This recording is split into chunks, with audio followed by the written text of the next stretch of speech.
अरबती ने अपनी प्रेमिका को परखने के लिए 1 साल तक अपनी संपत्ति छिपा, लेकिन उसे नहीं पता था कि उसका परिवार कौन था। एक लैम्बोर्गिनी एवेंटाडोर के इंजन की गर्जना वेस्ट महानगर की सड़कों पर गूंज रही थी। राहुल मल्होत्रा, एक 35 वर्षीय सुंदर पुरुष, कुशलता से यातायात के बीच गाड़ी चला रहा था। उसके चेहरे पर दृढ़ संकल्प और उदासी का मिश्रण था। देखने में कोई भी सोच सकता था कि उसके पास सब कुछ था। अकल्पनीय धन, दुनिया भर में सफल व्यवसाय और एक महल जो सबसे शानदार महलों से प्रतिस्पर्धा करता था। हालांकि उसके जीवन में कुछ कमी थी, कुछ ऐसा जो दुनिया का सारा पैसा भी खरीद नहीं सकता था। सच्चा प्यार। राहुल ने एक भव्य स्काईस्क्रेपर के सामने गाड़ी रोकी, जो उसके व्यावसायिक साम्राज्य का मुख्यालय था। जब वह निजी लिफ्ट में सबसे ऊपरी मंजिल की ओर जा रहा था, तो उसका मन भटक रहा था। कितनी बार उसे उन महिलाओं द्वारा धोखा दिया गया था जो केवल उसके पैसे की तलाश में थीं। उसे कितने सतही रिश्तों को सहना पड़ा था। अकेलापन उसे खा रहा था और वह अपनी किस्मत बदलने का फैसला कर चुका था। जब वह अपने कार्यालय पहुंचा, तो उसकी वफादार सहायक प्रिया ने उसका स्वागत एक दयालु मुस्कान के साथ किए।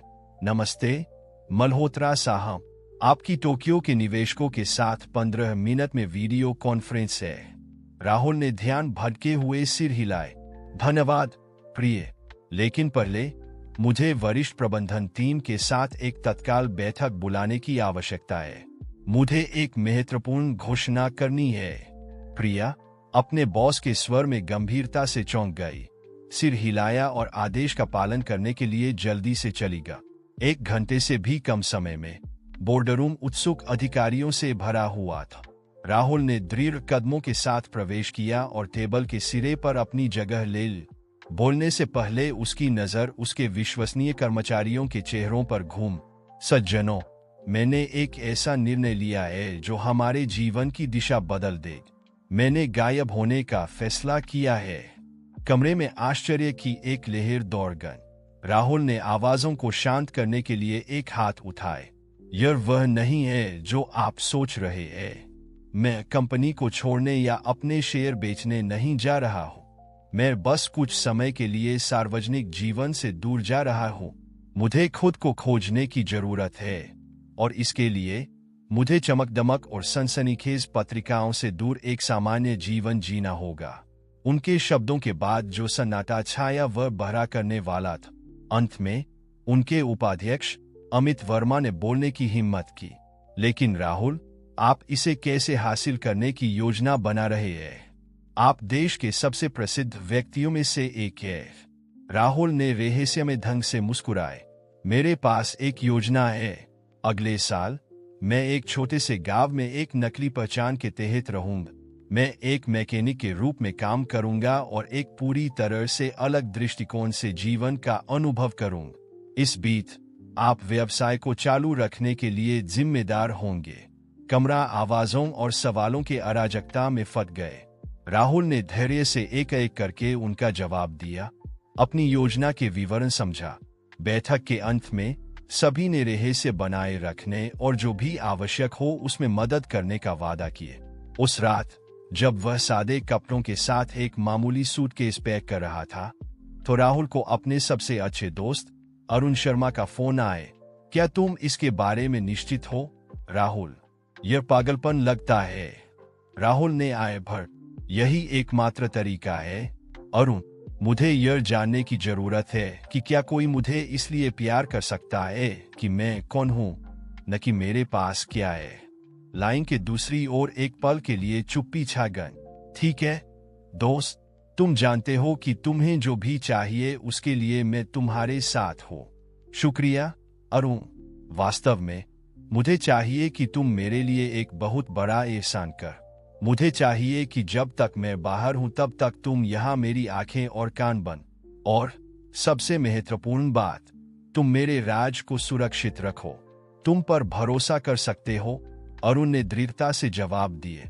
अगली सुबह सूर्योदय से पहले राहुल मल्होत्रा एक पुरानी शेवरले में सवार हो गया जो उसने सेकेंड हैंड खरीदी थी। दिल की धड़कन तेज होने के साथ वह अनजाने की ओर चला गया। अपने विलासिता और आराम के जीवन को पीछे छोड़ते हुए। जैसे जैसे सूरज क्षितिज पर उगने लगा, राहुल मुस्कुराए बिना नहीं रह सका। वर्षों में पहली बार वह स्वतंत्र महसूस कर रहा था, अपेक्षाओं से मुक्त, दिखावे से मुक्त, बस खुद होने के लिए स्वतंत्र। वह नहीं जानता था कि यह यात्रा उसे चुनौतियों, निराशाओं और शायद उस सच्चे प्यार से भरे रास्ते पर ले जाएगी जिसकी वह इतनी लंबे समय से आकांक्षा कर रहा था। छोटा सा गांव शांतिनगर एक पोस्टकार्ड से निकला हुआ लगता था। अच्छी तरह से देखभाल किए गए बगीचों के साथ रंगीन घर, एक सदी पुराने फव्वारे के साथ एक केंद्रीय चौक और शांत गलियां जहां सभी एक दूसरे को जानते थे। यही राहुल ने, जो अब रोहन कुमार के नाम से जाना जाता था, अपना नया जीवन शुरू करने का फैसला किए। अपने व्यावसायिक अनुभव और संख्याओं के लिए अपनी सहज प्रतिभा के साथ उसे गांव के मैकेनिक की दुकान में सहायक के रूप में नौकरी पाने में कोई कठिनाई नहीं हुई। मालिक बाबा रामदास, एक बुजुर्ग व्यक्ति जिनका चेहरा दयालु था, युवक के समर्पण और उत्साह से प्रभावित हो गए। बेटा, तुम जल्दी सीखते हो, उन्होंने एक दिन कहा जब रोहन अपने चेहरे से पसीना और ग्रीस साफ कर रहा था। अगर तुम ऐसे ही चलते रहे तो जल्द ही शांतिनगर के सबसे अच्छे मैकेनिक बन जाओगे। रोहन मुस्कुराया, एक ऐसी संतुष्टि महसूस करते हुए जो उसने अपने शानदार कार्यालयों में कभी अनुभव नहीं की थी। यहाँ हर उपलब्धि, चाहे वह कितनी भी छोटी क्यों न हो, वास्तविक और योग्य महसूस होती थी। गांव में उसके तीसरे महीने के दौरान जब उसने उसे पहली बार देखा, वह दुकान बंद कर रहा था जब एक पुरानी पिकअप ट्रक उसके सामने रुकी। बोनट से धुआं निकल रहा था। उससे एक महिला उतरी जिसने उसकी सांस रोक दी। उसके भूरे बाल एक अस्तव्यस्त पोनीटेल में बंधे थे और उसकी हरी आंखें अपनी खराब गाड़ी की स्पष्ट निराशा के बावजूद दृढ़ संकल्प के साथ चमक रही थी। उसने पुराने जीन्स और चेक की शर्ट पहनी थी, लेकिन रोहन के लिए वह सबसे सुंदर महिला लग रही थी जिसे उसने कभी देखा था। माफ कीजिए, उसने पास आकर कहा, मुझे पता है कि आप बंद कर रहे हैं, लेकिन मेरी गाड़ी ने यही मरने का फैसला किया है। क्या कोई संभावना है? बिल्कुल, रोहन ने जवाब दिया, उससे नजरें नहीं हटा पा रहा था। देखते हैं कि हम क्या कर सकते हैं। इंजन पर काम करते हुए उसने पता लगाया कि उसका नाम मीरा था, गांव के प्राइमरी स्कूल की नई शिक्षक। वह हाल ही में आई थी, शहर में एक प्रेम निराशा के बाद अपने जीवन में बदलाव की तलाश में। कभी कभी मुझे लगता है कि सच्चा प्यार केवल परियों की कहानियों में ही होता है। मीरा ने अरुण को काम करते हुए देखते हुए एक उदास मुस्कान के साथ कहा। अरुण ने उसकी ओर देखा, एक तत्काल संबंध महसूस करते हो। शायद हमें बस थोड़ा और विश्वास करने की जरूरत है, उसने जवाब दिया, अपनी आवाज में आशा से खुद को भी आश्चर्यचकित करते हुए। उस रात मीरा की गाड़ी ठीक करने के बाद अरुण सो नहीं पाए। उसका दिमाग हरी आंखों और गर्म मुस्कानों की छवियों से भरा हुआ था। गांव में आने के बाद पहली बार उसे लगा कि शायद, बस शायद, उसने रुकने की एक वजह पाली थी। अगले कुछ दिनों में अरुण ने स्कूल के पास जाने के बहाने खोज लिए, चाहे वह मीरा की कार की जांच करने के लिए हो या बस नमस्ते कहने के लिए। हर मुलाकात उसके दिल को तेजी से धड़कने लगती थी। मीरा अपनी ओर से इस मैकेनिक से इंट्रिग्न थी जिसकी दयालु आंखें और मजबूत हाथ थे। उसमें कुछ ऐसा था, एक गहराई और बुद्धिमत्ता जो एक छोटे से गांव की वर्कशॉप में बेमेल लगती थी। यह एक स्थानीय मेले के दौरान था जब उन्होंने आखिरकार पहला कदम उठाए। रंगीन रोशनी और कैंडी फ्लॉस की खुशबू के बीच अरुण ने मीरा को घूमने के लिए आमंत्रित किए। पता है, उन्होंने चलते हुए कहा, जब मैं यहाँ आई थी तो मुझे लगा था कि यह एक उबाऊ जगह हो, लेकिन अब मुझे नहीं पता, इस गांव में कुछ जादुई है। अरुण ने उसकी ओर देखा, उसकी आंखों में खो गए। शायद जादू जगर में नहीं है, बल्कि उन लोगों में है जिन्हें हम मिलते हैं। उनकी नजरें मिली और एक पल के लिए उनके आसपास की दुनिया गायब हो गई। धीरे धीरे, जैसे किसी अदृश्य शक्ति से आकर्षित हो रहे हो, उनके होंठ एक नरम और मीठे चुंबन में मिल गए। जब वे अलग हुए तो दोनों जानते थे कि कुछ बदल गया था। जो आकर्षण की एक चिंगारी के रूप में शुरू हुआ था, वह प्यार की एक लौ में बदल गया था जो बढ़ने का वादा करती थी। हालांकि जैसे ही अरुण इस नए प्यार के उत्साह में बह रहा था, उसके मन के पीछे एक आवाज उसे उसकी असली पहचान और शांतपुर में उसके रहने के उद्देश्य की याद दिला रही थी। क्या मीरा उससे प्यार कर पाएगी अगर उसे पता चल जाए कि वह वास्तव में कौन है? या क्या वह अतीत की गलतियों को दोहराने के लिए नियत था? पल की खुशी अंदेशे के एक स्पर्श के साथ मिश्रित हो गई। अरुण जानता था कि देर सवेर उसे सच्चाई का सामना करना होगा, लेकिन अभी के लिए उसने शांतपुर के तारों भरे आकाश के नीचे मीरा को अपनी बाहों में रखने की भावना का आनंद लेने का फैसला किए। जैसे जैसे अरुण और मीरा का रोमांस शांतपुर में फल फूल रहा था, सैकड़ों किलोमीटर दूर शोर शराबे वाले शहर में रोहन मल्होत्रा एक नैतिक दुविधा में फंस गया था। अमन मेहता के सबसे अच्छे दोस्त और विश्वासपात्र के रूप में उसने उसका राज रखने और उसके हितों की रक्षा करने का वादा किया था। हालांकि जैसे जैसे महीने बीतते गए, अपने लाभ के लिए स्थिति का फायदा उठाने का प्रलोभन बढ़ने लगा। रोहन हमेशा अमन की छाया में रहा था।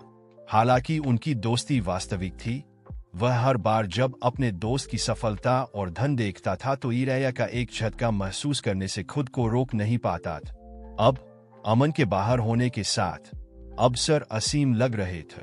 एक दोपहर जब वह अमन के कार्यालय में कुछ दस्तावेजों की समीक्षा कर रहा था, रोहन ने कुछ ऐसा खोजा जो घटनाओं के क्रम को बदल दे। कागजों के बीच उसे एक धर्मार्थ गाला में मीरा की एक पुरानी तस्वीर मिल। पीछे का विवरण बताता था कि वह एक प्रमुख व्यवसायी की बेटी थी जो वर्षों पहले बदनामी में गिर गया था। वार वार रोहन ने बुदबुदाया, उसके होठों पर एक शरारती मुस्कान बन रही थी। लगता है कि हमारे प्यारे अमन ही नहीं, राज रखने वाले और भी है। इस बीच शांतपुर में अरुण और मीरा अपने बढ़ते प्यार की सादगी का आनंद ले रहे थे। वे शाम को गांव में घूमते, चौक में आइसक्रीम साझा करते या बस अरुण के किराए के छोटे से घर के आंगन में बातें करते थे। पता है, मीरा ने एक रात तारों को देखते हुए कहा, मैंने कभी नहीं सोचा था कि मुझे इस तरह की जगह में यह शांति मिलेगी। तुम्हारे साथ मुझे लगता है कि मैं अपने आप को व्यक्त कर सकती हूँ। अरुण ने उसकी ओर देखा, उसका दिल जोर से धड़क रहा था। वह उसे सच बताना चाहता था, यह स्वीकार करना चाहता था कि वह वास्तव में कौन था, लेकिन उसे खोने का डर उसे रोक रहा था। मुझे भी ऐसा ही लगता है, उसने इसके बजाय जवाब दिया, उसे मजबूती से गले लगाते हुए। हालांकि जिस खुशी के बुलबुले में वे रह रहे थे, वह जल्द ही खतरे में पड़ने वाला था। रोहन लालच और ईर्ष्या से प्रेरित होकर शांतपुर में एक अचानक यात्रा करने का फैसला किए। वह एक शनिवार की सुबह पहुंचा, एक महंगा सूट पहने हुए जो गांव के आरामदायक माहौल से पूरी तरह बेमेल था। उसने अरुण को वर्कशॉप में काम करते हुए पाया, एक पुरानी फोर्ड पर काम कर रहा था। अमन, पुराने दोस्त, रोहन ने चिल्लाया, जानबूझकर उसका असली नाम इस्तेमाल करते हो। अरुण स्पष्ट रूप से तनाव में आ गया, यह सुनिश्चित करने के लिए चारों ओर देखते हुए कि किसी और ने नहीं सुना। रोहन, तुम यहाँ क्या कर रहे हो? उसने धीमी आवाज में पूछा। अपने दोस्त को एक कोने में ले जाते हो? और बस अपने पसंदीदा करोड़पति को देखने आया था। रोहन ने एक ऐसी मुस्कान के साथ जवाब दिया जो उसकी आंखों तक नहीं पहुंच। हालांकि मुझे कहना होगा, तुम काफी अलग दिख रहे हो। अरुण ने भौहें चढ़ाई, महसूस करते हुए कि कुछ ठीक नहीं था। रोहन, मैं तुम्हारी यात्रा की सराहना करता हूँ, लेकिन तुम जानते हो कि तुम इस तरह नहीं आ सकते।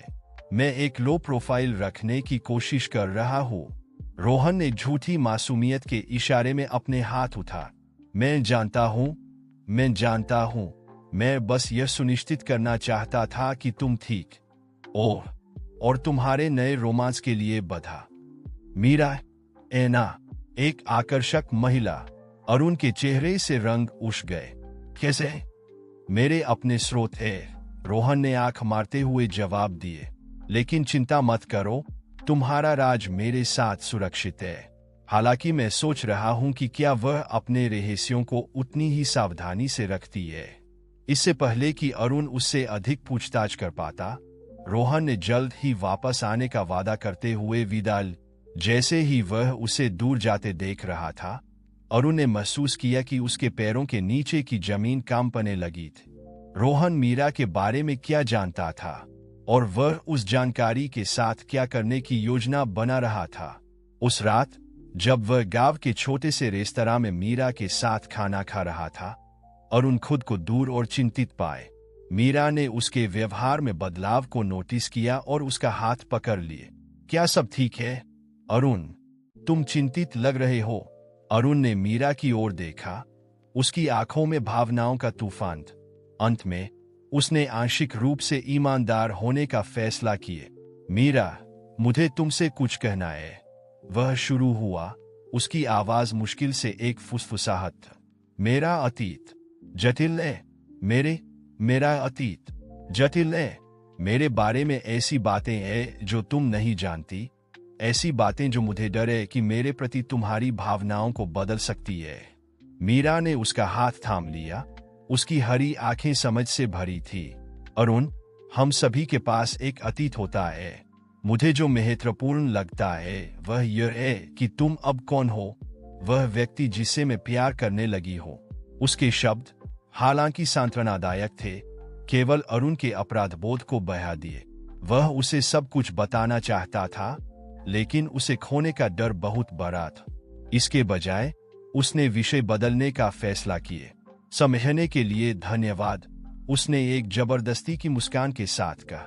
क्या तुम्हें लगता है कि इस सप्ताहांत हम झील पर पिकनिक के लिए जा सकते हैं? मीरा ने सिर हिलाया, लेकिन उसके चेहरे पर चिंता की एक परछाई दौड़ गई। उसे महसूस हुआ कि अरुण उससे कुछ महत्वपूर्ण छिपा रहा था और यह उसे परेशान कर रहा था। इस बीच राजेश शहर लौट आया था। उसका दिमाग स्थिति का फायदा उठाने के लिए एक योजना पर काम कर रहा था। उसने निर्णय लिया कि मीरा के परिवार से मिलने का समय आ गया है। मीरा के पिता सुरेश गुप्ता, एक बार सम्मानित व्यवसायी, अब शहर के बाहरी इलाके में सादगी से रहते थे। जब राजेश उनके दरवाजे पर पहुंचा तो बुजुर्ग आदमी ने उसे अविश्वास के साथ स्वागत किए। गुप्ता जी, राजेश ने एक चालाक मुस्कान के साथ शुरुआत की। मेरे पास आपकी बेटी मीरा के बारे में जानकारी है जो आपको रुचिकर लग सकती है। सुरेश ने उसे अंदर आने के लिए आमंत्रित किया। उनकी जिज्ञासा उनकी सावधानी पर हावी हो गई। राजेश ने शांति नगर में मीरा के नए जीवन और अरुण के साथ उसके संबंध के बारे में बताना शुरू किया। सुविधाजनक रूप से अरविंद की वास्तविक पहचान को छोड़ दिए। आपकी बेटी ने खुशी पा ली है, राजेश ने कहा। उसका स्वर संकेत दे रहा था कि कहानी में और भी बहुत कुछ था, लेकिन मुझे चिंता है कि उसे धोखा दिया जा रहा है। यह अरुण वह नहीं है जो वह कहता है। सुरेश, अपनी इकलौती बेटी के संरक्षक, चौंक गए। आपका क्या मतलब है? वह वास्तव में कौन है? राजेश ने अंदरूनी रूप से मुस्कुराया, जानते हुए कि उसने चारा फेंक दिया था। यह, गुप्ता जी, वह है जो हमें एक साथ पता लगाना चाहिए।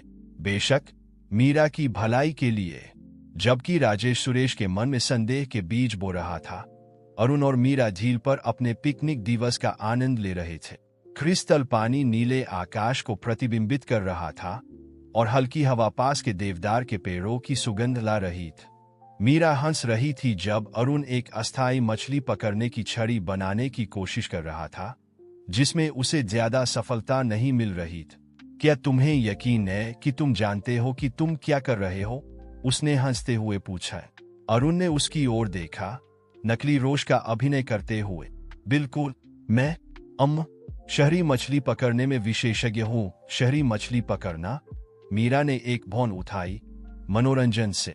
क्या यही वह है जो तुम शांति नगर आने से पहले करते थे? यह सवाल, हालांकि मासूम था, अरुण को तनाव में डाल दिए। कुछ ऐसा ही, उसने बुदबुदाया, उसकी नजर से बचते हुए। मीरा ने उसके व्यवहार में बदलाव को नोटिस किया और सीधे मुद्दे को संबोधित करने का फैसला किए। अरुण, मुझे लगता है कि तुम मुझसे कुछ छिपा रहे। मैं जानती हूं कि तुमने कहा कि तुम्हारा अतीत जटिल है, लेकिन मैं चाहती हूं कि तुम जानो कि तुम मुझ पर भरोसा कर सकते हो। अरुण ने अपनी अस्थायी मछली पकड़ने की छड़ी को एक तरफ रख दिया और मीरा के पास बैठ गया। उसके हाथों को अपने हाथों में लेते हुए। मीरा, मैं ऐसी बहुत सी बातें हैं जो मैं तुमसे कहना चाहता हूँ, लेकिन मुझे डर है कि सच्चाई जानने के बाद हमारे बीच सब कुछ बदल जाएगा। कुछ भी मेरी भावनाओं को नहीं बदल सकता, मीरा ने दृढ़ता से जवाब दिए। मैं तुमसे प्यार करती हूं जो तुम हो, अरुण। तुम्हारे अतीत या तुम्हारे पास क्या है या नहीं है, इसके लिए नहीं। उसके शब्दों ने अरुण को गहराई से छू लिए। उस पल में वह सब कुछ स्वीकार करने के करीब था, लेकिन जैसे ही उसने बोलने के लिए मुंह खोला, उसका फोन बज उठा। यह रामू काका का एक संदेश था। वर्कशॉप में आपात स्थिति, मुझे तुरंत तुम्हारी मदद की जरूरत है। अरुण ने आय भरी मीरा के प्रति ईमानदार होने की अपनी इच्छा और काम पर अपनी जिम्मेदारी के बीच विभाजित। मुझे माफ करो, मुझे जाना होगा। रामू काका को वर्कशॉप में मेरी जरूरत है। मीरा ने समझदारी से सिर हिलाया, लेकिन स्पष्ट रूप से निराश थी। जा, हम बाद में बात करेंगे। जब अरुण गांव की ओर जल्दी से लौट रहा था, वह उस एहसास को झटक नहीं पा रहा था कि वह कुछ कीमती खोने के कगार पर था। जो झूठ सच्चे प्यार की खोज के रूप में शुरू हुआ था, अब उस एकमात्र वास्तविक चीज को नष्ट करने की धमकी दे रहा था जो उसने पाया था। शहर में राजेश और सुरेश गुप्ता अपनी अगली चाल की योजना बना रहे थे। हमें सबूत की जरूरत है, सुरेश ने कहा। उनकी आवाज पितरी चिंता से भरी थी। मैं बस इस आदमी पर आरोप नहीं लगा सकता बिना निश्चित हुए। राजेश मुस्कुराया। उसके दिमाग में एक योजना बन रही थी। चिंता मत करो गुप्ता जी, मेरे पास एक विचार है जो हमें वे सभी जवाब देगा जिनकी हमें जरूरत है। जैसे जैसे रात शांति नगर पर उतरती गई, तीन आत्माएं संघर्ष में थी। अरुण मीरा के प्रति अपने प्यार और अपने झूठ के बोए के बीच संघर्ष कर रहा था। मीरा अरुण पर अपने विश्वास और उसकी कहानी में और भी कुछ होने के बढ़ते संदेह के बीच उलझी हुई थी। और राजेश लालच और ईर्ष्या से प्रेरित एक तूफान को खुला करने की तैयारी कर रहा था जो सब कुछ नष्ट करने की धमकी दे रहा था। उनमें से किसी को भी नहीं पता था कि नियति ने कुछ और आश्चर्य तैयार किए थे, और सच्चाई एक बार सामने आने पर हमेशा के लिए उनके जीवन को बदल देगी। आने वाले महीने बड़ी तेजी से बीते। शांति नगर धीरे धीरे एक शांत, भूले बिसरे गांव से आशा और सामुदायिक नवीनीकरण का प्रतीक बन गए। अरुण और मीरा की शादी गांव के चौक में हुई, जो जंगली फूलों और टिमटिमाती रोशनियों से सजा था। पूरे समुदाय ने तैयारियों में भाग लिया। इस घटना को प्यार और एकता का एक ऐसा उत्सव बना दिया जिसे उपस्थित लोगों में से कोई भी कभी नहीं भूले। रामू काका आंखों में आंसू लिए मीरा को पुराने फव्वारे के सामने बने अस्थायी वेदी तक ले गए। अरुण एक सादे लेकिन शानदार सूट में एक चमकदार मुस्कान के साथ उसका इंतजार कर रहा था। सुरेश अपनी बेटी और दामाद से पूरी तरह से मेल मिलाप कर चुके समारोह का संचालन कर रहे थे। सच्चा प्यार, सुरेश ने समारोह के दौरान कहा, पूर्णता या त्रुटियों की अनुपस्थिति के बारे में नहीं है। यह माफ करने, एक साथ बढ़ने, सबसे अंधेरे क्षणों में भी एक दूसरे में सर्वश्रेष्ठ देखने के बारे में है। अरुण और मीरा ने हम सभी को यह सिखाया है। जब जोड़े ने शपथ का आदान प्रदान किया तो राजेश एक कोने से देख रहा था। उसके चेहरे पर भावनाओं का मिश्रण था। जब अंगूठियों का समय आया तो सभी को आश्चर्य में डालते हुए अरुण ने राजेश को बुलाए। राजेश, अरुण ने कहा, मैं जानता हूं कि हम बहुत कुछ से गुजरे हैं, लेकिन मैं यह भी जानता हूं कि तुम्हारे बिना हमने जिन परीक्षाओं का सामना किया, शायद हम कभी अपने प्यार की ताकत की खोज नहीं कर पाते। क्या तुम हमारे गवार बनने का सम्मान करोगे? क्षमा और मित्रता का यह इशारा राजेश को आंसुओं तक ले गए। कांपते हाथों से उसने अंगूठियां सौंपी, जो न केवल अरुण और मीरा के मिलन का, बल्कि पुराने घावों के भरने और नई दोस्तियों की शुरुआत का भी प्रतीक थी। शादी के बाद अरुण और मीरा ने अपने आप को पूरी तरह से अपने फाउंडेशन को समर्पित कर दिए। रामू काका की पुरानी वर्कशॉप नया सवेरा फाउंडेशन का मुख्यालय बन गई, एक सामुदायिक केंद्र जो शैक्षिक कार्यक्रम, स्वास्थ्य देखभाल और स्थानीय उद्यमियों को समर्थन प्रदान करता था। राजेश बदलाव के अपने वादे के प्रति वफादार, फाउंडेशन का वित्तीय निदेशक बन गए। व्यवसाय की दुनिया में उसका अनुभव अब सामान्य भलाई के लिए चैनल किया गया, परियोजनाओं के विकास और स्थिरता के लिए अमूल्य साबित हो। मीरा पढ़ाना जारी रखी, लेकिन अब वह एक आधुनिक और अच्छी तरह से सुसज्जित स्कूल में ऐसा कर रही थी जो फाउंडेशन के फंड से बनाया गया था।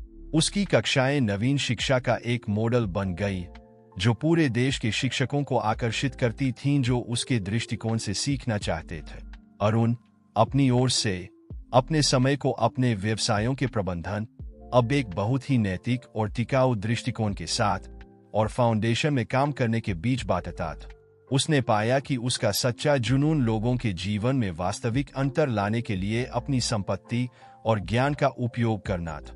शादी के 1 साल बाद मीरा ने जुड़वां बच्चों को जन्म दिया, एक लड़का और एक लड़की। उन्होंने उनका नाम रामू और सोफिया रखा, उस व्यक्ति के सम्मान में जो शांति नगर में अरुण के लिए पिता की तरह था और उस लड़की के सम्मान में जिसके परिवार ने इतने सारे सकारात्मक परिवर्तनों का कारण बन। जन्म की खबर तेजी से पूरे गांव में फैल गई। उस रात शांति नगर के निवासियों ने चौक में एक स्वतःस्फूर्त उत्सव का आयोजन किए। कागज की लालटेनें रात के आकाश को रोशन कर रही थीं। प्रत्येक पर ग्रामवासियों की नवजात शिशुओं के लिए शुभकामनाएं लिखी थी। जब अरुण और मीरा अस्पताल की खिड़की से दृश्य को देख रहे थे, अपने बच्चों को अपनी बाहों में लिए हुए, उन्हें एहसास हुआ कि वे उस पहली मुलाकात से जब वर्कशॉप में मिले थे कितनी दूर आ गए थे। क्या तुमने कभी सोचा था कि तुम्हारा छोटा सा प्रयोग इस तरह खत्म होगा? मीरा ने पूछा, अपना सिर अरुण के कंधे पर टिकाते हुए। अरुण मुस्कुराया, अपनी पत्नी के माथे पर हल्का सा चुंबन देते हुए। अपने सबसे पागल सपनों में भी नहीं, लेकिन मैं इसे दुनिया में किसी भी चीज के लिए नहीं बदलूंगा। जैसे जैसे जुड़वां बड़े हो रहे थे, शांति नगर फलता फूलता रहा। नया सवेरा फाउंडेशन अन्य गांवों में विस्तारित हो गया, पूरे देश में भूले हुए समुदायों में आशा और अवसर लाते हुए। राजेश पूरी तरह से सुधरा हुआ, कॉर्पोरेट सामाजिक जिम्मेदारी का एक जोशीला वकील बन गए। उसकी मुक्ति की कहानी ने अन्य व्यवसायियों को अपनी प्राथमिकताओं पर पुनर्विचार करने और अपनी संपत्ति का उपयोग सामान्य भलाई के लिए करने के लिए प्रेरित किए। सुरेश गुप्ता, मीरा के पिता, अपनी बेटी और पोते पोतियों के करीब रहने के लिए शांति नगर चले आए। उन्होंने फाउंडेशन द्वारा स्थापित एक सलार कार्यक्रम के माध्यम से युवा उद्यमियों को अपने व्यावसायिक विचारों को विकसित करने में मदद करके जीवन में एक नया उद्देश्य पाए। रामू काका, हालांकि आधिकारिक तौर पर वर्कशॉप से सेवानिवृत्त हो गए थे, समुदाय में एक प्रिय व्यक्ति बने रहे। वे अपने दिन गांव के बच्चों को कहानियां सुनाने में बिताते थे, जिसमें यह कहानी भी शामिल थी कि कैसे एक छद्मवेशी अरबती और एक आदर्शवादी शिक्षिका ने शांति नगर को हमेशा के लिए बदल दिए। शादी के 5 साल बाद फाउंडेशन की वर्षगांठ पर अरुण और मीरा ने गांव के चौक में एक बड़ा जश्न आयोजित किए। उन्होंने उन सभी समुदायों के लोगों को आमंत्रित किया जिन्हें उनके काम ने प्रभावित किया था। इस आयोजन को कृतज्ञता और आशा का एक उत्सव बना दिए। उस रात उसी जगह खड़े होकर जहां अरुण ने शादी का प्रस्ताव रखा था, जोड़े ने एकत्र भीड़ को संबोधित किए। कई साल पहले मैं शांति नगर आया था, कुछ ऐसा खोजने की उम्मीद में जो मुझे लगता था कि मुझ में कमी है। अरुण ने शुरू किए। मैं सोचता था कि मैं प्यार खोज रहा हूं, लेकिन वास्तव में मैं एक उद्देश्य, अपनेपन की भावना खोज रहा था। मीरा ने जारी रखा, और मैं जो सोचती थी कि मैंने पहले ही शिक्षण में अपना उद्देश्य पा लिया है, ने पाया कि संभावनाओं की एक पूरी दुनिया है जिसकी मैंने कभी कल्पना नहीं की थी। उन्होंने एक साथ कहा, हमने कुछ ऐसा पाया जो हमसे बहुत बड़ा था। हमने एक समुदाय, एक परिवार, एक घर पाया। जैसे जैसे वे बोल रहे थे, अरुण और मीरा ने भीड़ को देखा। उन्होंने अपने बच्चों रामू और सोफिया को देखा, जो रामू काका और सुरेश के कंधों पर बैठे थे।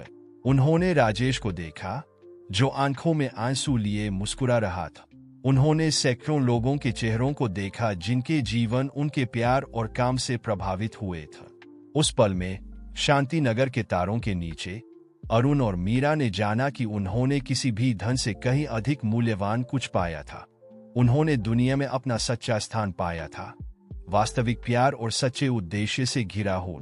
और इस तरह जो सच्चे प्यार की खोज के रूप में शुरू हुआ था, वह न केवल दो व्यक्तियों के बल्कि एक पूरे समुदाय के परिवर्तन की कहानी बन गई। शांति नगर एक बार एक भूला बिसरा गार, आशा का एक प्रकाश स्तंभ बन गया था। प्यार, ईमानदारी और करुणा की शक्ति का एक जीवंत प्रमाण। अरुण और मीरा की कहानी, अरबती और शिक्षिका की कहानी, एक किंवदंती बन गई जो पीढ़ी दर पीढ़ी आगे बढ़ती रही। यह एक ऐसी कहानी थी जो सभी को याद दिलाती थी कि किसी व्यक्ति का वास्तविक मूल्य उसकी भौतिक संपत्ति से नहीं, बल्कि उसके दिल की समृद्धि और दूसरों के जीवन पर उसके सकारात्मक प्रभाव से मापा जाता है। उस रात के 10 साल बाद शांति नगर किसी की कल्पना से भी ज्यादा फल फूल गया था। छोटा सा गांव टिकाऊ और सामुदायिक विकास का एक मॉडल बन गया था, जो दुनिया भर से आने वाले आगंतुकों को आकर्षित करता था जो इसकी सफलता से सीखने आते थे। अरुण और मीरा अब अपने 40 के दशक में अभी भी समुदाय के धड़कते दिल थे। उनके जुड़वा बच्चे रामू और सोफिया अब जिज्ञासु और करुणामय किशोर बन गए थे, जो उन मूल्यों को साकार करते थे जो उनके माता पिता ने समुदाय में स्थापित किए थे। एक वसंत की सुबह जब परिवार अपने सादे लेकिन आरामदायक घर के आंगन में नाश्ता कर रहा था, अरुण कभी भी अपने पूर्व जीवन के थाथबात में वापस नहीं गया था। रामू ने एक सवाल पूछा जिसने सभी को चौंका दिए। पापा, मम्मी, रामू ने शुरू किया, अपने 12 साल की उम्र के लिए असामान्य गंभीरता के साथ, क्या आप कभी अपना पिछला जीवन छोड़ने का पछतावा करते हैं? आप जानते हैं, धन, प्रसिद्धि, शहर। अरुण और मीरा ने एक आश्चर्यचकित नजर का आदान प्रदान किए। सोफिया, रामू की जुड़वा बहन, ने भी अपने नाश्ते से ऊपर देखा, स्पष्ट रूप से जवाब में रुचि रखते हो। मीरा पहले बोल, बेटा, यहाँ जो जीवन हमारे पास है, तुम्हारे साथ और हमारे पूरे समुदाय के साथ, वह किसी भी धनराशि से कहीं अधिक समृद्ध है। अरुण ने सिर हिलाया, अपना हाथ मीरा के हाथ पर रखते हुए। जानते हो बच्चों, जब मैं युवा था, मैं सोचता था कि सफलता धन और शक्ति से मापी जाती है, लेकिन यहाँ शांति नगर में मैंने सीखा कि वास्तविक सफलता उन जीवनों में है जिन्हें तुम छूते हो, उस प्यार में जो तुम देते और पाते हो। लेकिन क्या होगा अगर आप दोनों चीजें रख सकते? सोफिया ने दबाव डाला, जो हमेशा जोड़ी में व्यावहारिक था, पैसा और प्यार दोनों। अरुण मुस्कुराया, याद करते हुए कि उसकी बेटी कितनी उसके जैसी थी जब वह युवा था। सच तो यह है कि हमारे पास दोनों है, प्यार। नया सवेरा फाउंडेशन हमारी कल्पना से कहीं ज्यादा बड़ा हो गया है।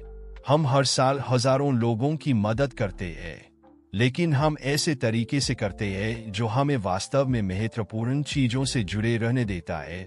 इसके अलावा, मीरा ने जोड़ा, वास्तविक धन इस तरह के क्षणों में है, साथ में नाश्ता करना, अपने समुदाय को बढ़ते देखना, यह जानना कि हम दुनिया में वास्तविक अंतर ला रहे हैं। जुड़वा बच्चों ने एक पल के लिए इस पर विचार किए।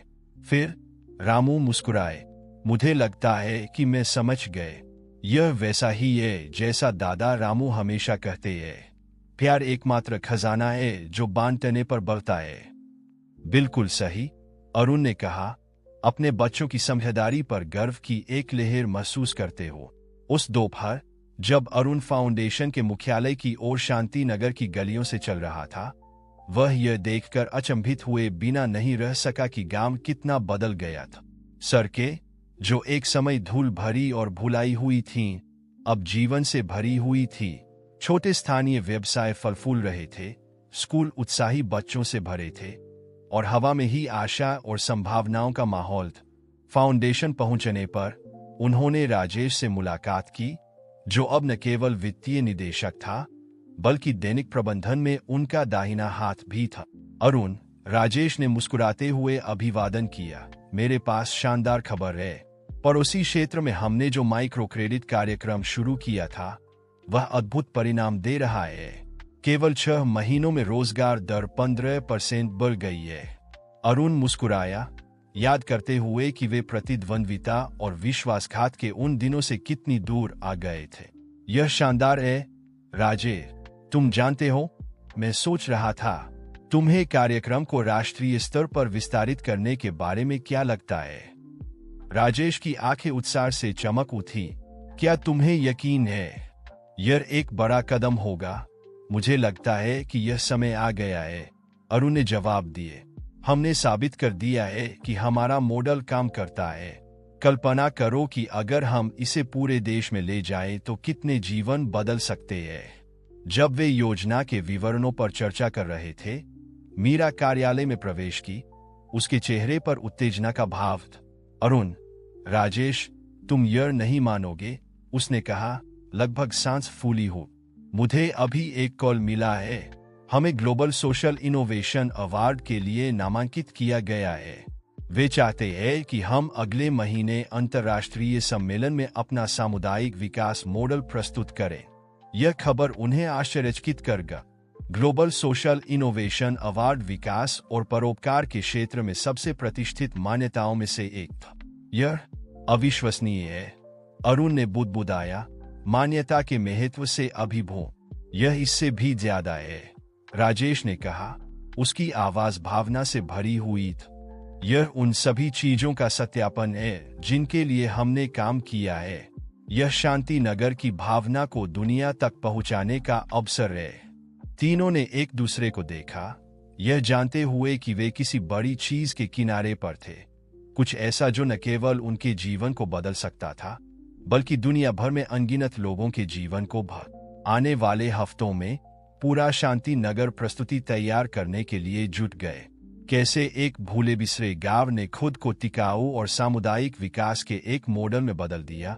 यह कहानी शक्तिशाली थी और हर कोई इसे बताने में योगदान देना चाहता था। सम्मेलन का दिन उम्मीद से जल्दी आ गए। अरुण और मीरा खुद को विश्व नेताओं, परोपकारियों और सामाजिक परिवर्तन के एजेंटों की एक दर्शक वर्ग के सामने मंच पर पाए। जब वे अपनी कहानी साझा कर रहे थे, अरुण के प्रारंभिक प्रयोग से लेकर फाउंडेशन की स्थापना और शांति नगर के विकास तक, अरुण भावुक हो गए। उसने मीरा को देखा, उन सभी क्षणों को याद करते हुए जो उन्हें इस बिंदु तक लाए थे, जो सच्चे प्यार की खोज के रूप में शुरू हुआ। अरुण ने समापन किया। उसकी आवाज भावना से भरी हुई थी। वह कुछ बहुत बड़ा बन गए। हमने पाया कि जब आप सच्चे प्यार के लिए अपना दिल खोलते हैं, तो आप न केवल अपना जीवन बदलते हैं, बल्कि ऐसी लहरें पैदा करते हैं जो पूरे समुदायों को बदल सकती है। मीरा ने बात संभाली। उसकी आंखें जुनून से चमक रही थी। आप सभी के लिए हमारा संदेश सरल है। वास्तविक परिवर्तन प्रामाणिकता, करुणा और हर व्यक्ति की क्षमता में विश्वास के साथ शुरू होता है। अंतर लाने के लिए बड़े भाग्य की आवश्यकता नहीं होती, एक बड़े दिल और कार्य करने की इच्छा की आवश्यकता होती है। जो तालियां बजीं वह भोंपू की आवाज। जब यह घोषणा की गई कि नया सवेरा फाउंडेशन ने पुरस्कार जीता था, तो अरुण और मीरा ने जो खुशी और गर्व महसूस किया वह उनके लिए नहीं था, बल्कि शांति नगर के पूरे समुदाय के लिए था जिसने इस उपलब्धि को संभव बनाया था।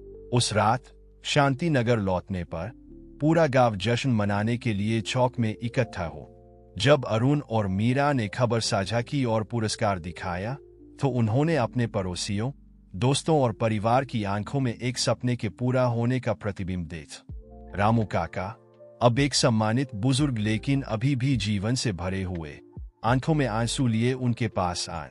जब तुम सालों पहले मेरी वर्कशॉप में आए थे, अरुण, मैंने कभी नहीं सोचा था कि हम आज यहाँ होंगे। हमारे छोटे से कोने में रोशनी लाने के लिए धन्यवाद। अरुण ने उस व्यक्ति को गले लगाया जो उसके लिए पिता के समान था। नहीं, रामू काका, आपको और इस पूरे समुदाय को धन्यवाद कि आपने मुझे सफलता और खुशी का वास्तविक अर्थ सिखाया। जबकि जश्न जारी था, अरुण और मीरा एक पल के लिए अलग हो गए, उस फव्वारे की ओर चलते हुए जहां सब कुछ शुरू हुआ था। वे किनारे पर बैठ गए, जैसा कि उन्होंने पहले कई बार किया था। तुम्हें पता है, मीरा ने कहा, अपना सिर अरुण के कंधे पर टिकाते हुए, जब मैं सोचती हूँ कि हमने कितना कुछ देखा है, हमने एक साथ कितना कुछ बनाया है, मुझे एहसास होता है कि यह हमसे कहीं बड़ा है। यह प्यार की एक विरासत है। अरुण ने सिर हिलाया, उसे कसकर गले लगाते हुए। एक ऐसी विरासत जो हमारे बाद भी जारी रहेगी। हर जीवन में जिसे हम छूते हैं, हर समुदाय में जिसे हम फलने फूलने में मदद करते हैं। उन्होंने चौक की ओर देखा, जहां उनके बच्चे गांव के अन्य बच्चों के साथ खेल रहे थे, जहां राजेश सुरेश और समुदाय के अन्य सदस्यों के साथ जीवंत रूप से बात कर रहा था, जहां शांति नगर के लोग न केवल एक पुरस्कार का जश्न मना रहे थे, बल्कि अपनी एकता की शक्ति और सकारात्मक बदलाव लाने की अपनी क्षमता का भाव। उस क्षण में शांति नगर के तारों के नीचे अरुण और मीरा जान गए कि उन्होंने किसी भी धन या मान्यता से कहीं अधिक मूल्यवान कुछ पाया था। उन्होंने अपना उद्देश्य, अपना घर और एक ऐसा प्यार पाया था जिसने न केवल उनके जीवन को बदल दिया था, बल्कि आशा और परिवर्तन का एक आंदोलन बनाया था जो पीढ़ियों तक फैले। और इस तरह जो कहानी एक अरबती की सच्चे प्यार की खोज के रूप में शुरू हुई थी, वह परिवर्तन, करुणा और दुनिया को बदलने के लिए प्रामाणिक प्यार की अथाह शक्ति की एक किंवदंती बन गई। एक दिल में एक बार। 10 साल बीत चुके थे उस रात के बाद जब चौक में जश्न मनाया गया था और शांति नगर किसी की भी कल्पना से परे फला फूला था। छोटा सा गांव टिकाऊ और सामुदायिक विकास का एक मॉडल बन गया था। दुनिया भर से आने वाले आगंतुकों को आकर्षित कर रहा था जो उसकी सफलता से सीखने आते थे। अरुण और मीरा अब अपने 40 के दशक में अभी भी समुदाय के धड़कते दिल थे। उनके जुड़वां बच्चे राम और सोफिया जिज्ञासु और करुणामय किशोर बनकर बड़े हो गए थे, उन मूल्यों को साकार करते हुए जो उनके माता पिता ने समुदाय में स्थापित किए थे। वसंत की एक सुबह जब परिवार अपने सादे लेकिन आरामदायक घर के आंगन में नाश्ता कर रहा था, अरुण कभी भी अपने पिछले जीवन की भव्यता में वापस नहीं गया था। राम ने एक सवाल पूछा जिसने सभी को चौंका दिए। पापा, मम्मी, राम ने शुरू किया, अपने 12 साल की उम्र के लिए असामान्य गंभीरता के साथ, क्या आप कभी अपना पिछला जीवन छोड़ने का पछतावा करते हैं? आप जानते हैं, धन, प्रसिद्धि, शहर। अरुण और मीरा ने एक आश्चर्यचकित नजर का आदान प्रदान किए। सोफिया, राम की जुड़वां बहन, ने भी अपने नाश्ते से ऊपर देखा, स्पष्ट रूप से जवाब में रुचि रखते हो। मीरा पली थी जिसने बोल, प्यारे, जो जीवन हमारे पास यहाँ है, तुम्हारे साथ और हमारे पूरे समुदाय के साथ, वह किसी भी धनराशि से अधिक समृद्ध है। अरुण ने सिर हिलाया, अपना हाथ मीरा के हाथ पर रखते हुए।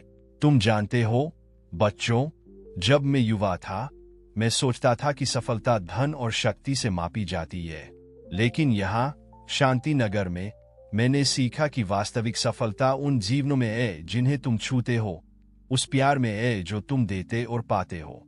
लेकिन क्या होगा अगर आप दोनों चीजें रख सकते? सोफिया ने दबाव डाला, हमेशा जोड़ी में व्यावहारिक व्यक्ति, धन और प्यार दोनों। अरुण मुस्कुराया, याद करते हुए कि उसकी बेटी कितनी उसके जैसी थी जब वह युवा था। सच तो यह है कि हमारे पास दोनों चीजें हैं, प्यार। नया सवेरा फाउंडेशन हमारी कल्पना से कहीं अधिक बड़ा हो गया है। हम हर साल हजारों लोगों की मदद करते हैं, लेकिन हम इसे ऐसे तरीके से करते हैं जो हमें वास्तव में महत्वपूर्ण चीजों से जुड़े रहने देता है। इसके अलावा, मीरा ने जोड़ा, वास्तविक धन इस तरह के क्षणों में है, एक साथ नाश्ता करना, अपने समुदाय को बढ़ते देखना, यह जानना कि हम दुनिया में वास्तविक अंतर ला रहे हैं। जुड़वां बच्चों ने एक पल के लिए इस पर विचार करते हुए दिखाई दिए। फिर राम मुस्कुराए, मुझे लगता है कि मैं समझ गए। यह वैसा ही है जैसा रामू दादा हमेशा कहते हैं, प्यार एकमात्र खजाना है जो बांटने पर बढ़ता है। बिल्कुल, अरुण ने कहा, अपने बच्चों की बुद्धिमत्ता पर गर्व की एक लहर महसूस करते हो। उस दोपहर जब अरुण फाउंडेशन के मुख्यालय की ओर शांति नगर की सड़कों पर चल रहा था, वह यह देखकर चकित नहीं हो सका कि गांव कितना बदल गया था। सड़कें, जो एक समय धूल भरी और भुलाई हुई थीं, अब जीवन से भरी हुई थीं। छोटे स्थानीय व्यवसाय फल फूल रहे थे, स्कूल उत्साही बच्चों से भरे थे, और हवा में ही आशा और संभावनाओं का संचार था। फाउंडेशन पहुंचने पर उसकी मुलाकात राजेश से हुई, जो अब न केवल वित्तीय निदेशक था, बल्कि दैनिक प्रबंधन में उसका दाहिना हाथ भी था। अरुण, राजेश ने मुस्कुराते हुए अभिवादन किया, मेरे पास शानदार खबर है। पड़ोसी क्षेत्र में हमने शुरू किया माइक्रो क्रेडिट प्रोग्राम अद्भुत परिणाम दे रहा है। रोजगार दर सिर्फ 6 महीनों में 15% बढ़ गई है। अरुण मुस्कुराया, याद करते हुए कि वे प्रतिद्वंद्विता और विश्वासघात के उन दिनों से कितनी दूर आ गए थे।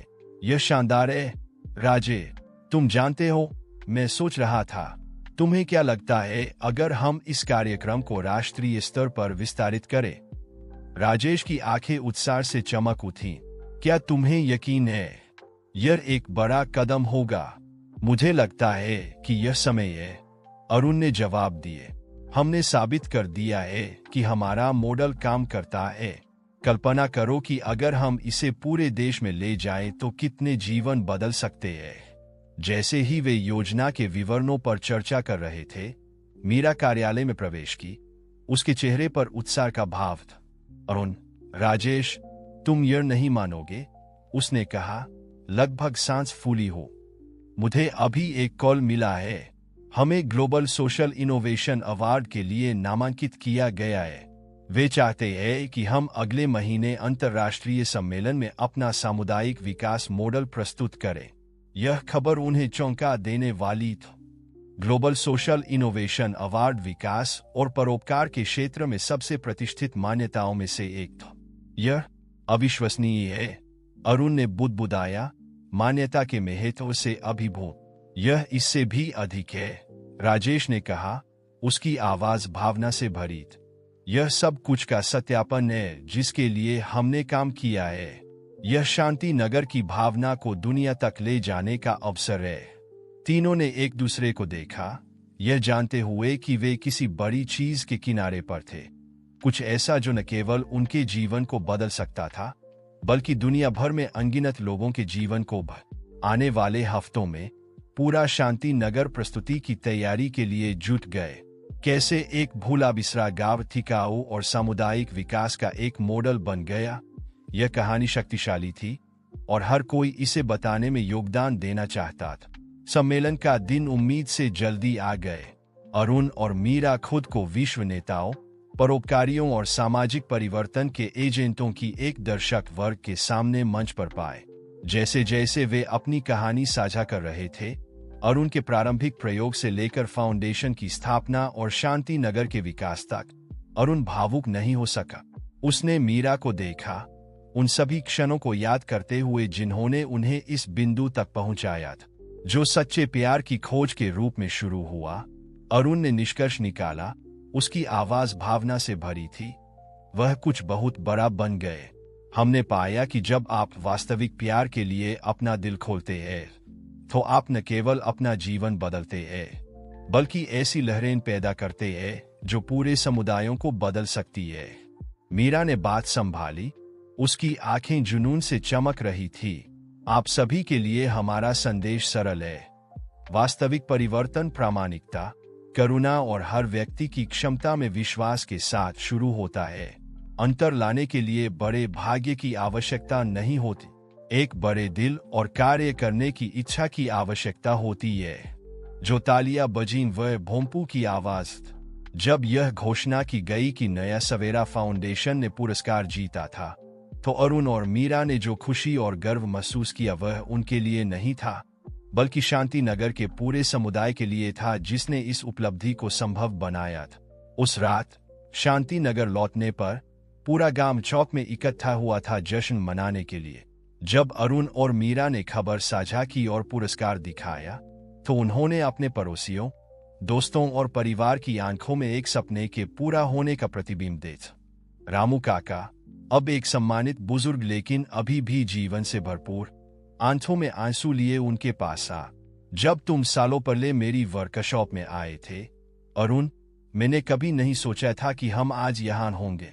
हमारे छोटे से कोने में रोशनी लाने के लिए धन्यवाद। अरुण ने उस व्यक्ति को गले लगाया जो शांति नगर में उसके लिए पिता समान था।